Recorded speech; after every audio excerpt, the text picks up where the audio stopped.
अनोखा दहेज। नेहा और प्रणय मानो एक दूसरे के लिए ही बने थे।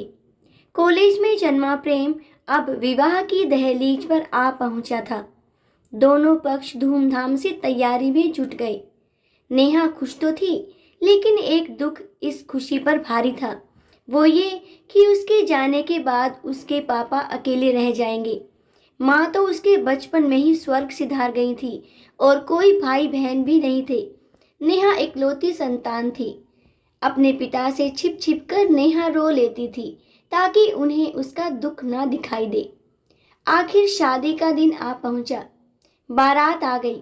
स्वागत आदि रस्मों के बाद लगन की घड़ी आ गई। नेहा पूर्ण श्रृंगार में मुस्कुराती हुई प्रणय के सामने आई। प्रणय ने एक भरपूर नजर उसे देखा और उसका हाथ थामकर बजाय विवाह वेदी पर बैठने के उसके पिता के समक्ष जा पहुंचा। सब लोग चकित, पंडित जी हैरान और नेहा अवाक। प्रणय ने नेहा के पिता को प्रणाम कर कहा, मुझे दहेज चाहिए। क्योंकि इस विषय पर अपनी बात ही नहीं हुई, इसलिए लगन से पहले ही सब कुछ तय हो जाना चाहिए। नेहा शर्म से जमीन में गड़ गई।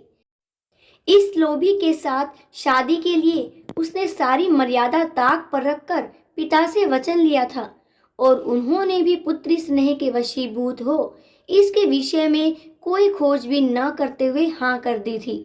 हे भगवान, कितनी बड़ी भूल हो गई। नेहा के भय से कांपते मन ने तभी प्रणय का ये स्वर सुना, पापा मुझे दहेज में आप चाहिए ताकि नेहा कोई दुख लेकर मेरे साथ ना जाए और मेरा परिवार अपने पूर्णता पा सके। खुशी और गर्व से नेहा के आंसू निकल आए। प्रणय ने उसे एक नजर देखकर ही उसकी मुस्कान में छिपे दर्द को पहचान लिया था। जीवन साथी इसी को तो कहते हैं। उसके पापा ने मना करना चाहा तो प्रणय ने ये कहते हुए रोक दिया, प्लीज पापा, मैं अधूरी जिंदगी नहीं जीना चाहता, आप हमारे साथ चलिए। नेहा ने प्रणय के माता पिता की आंखों में भी सहमति भरा सुकून देखा। उसके पिता की स्वीकृति देने के साथ ही लगन आरंभ हुए। उस दिन एक परिवार के साथ प्रेम ने भी मानो पूर्णता प्राप्त कर ली थी। दोस्तों, उम्मीद करती हूँ आपको मेरी ये कहानी जरूर पसंद आई होगी।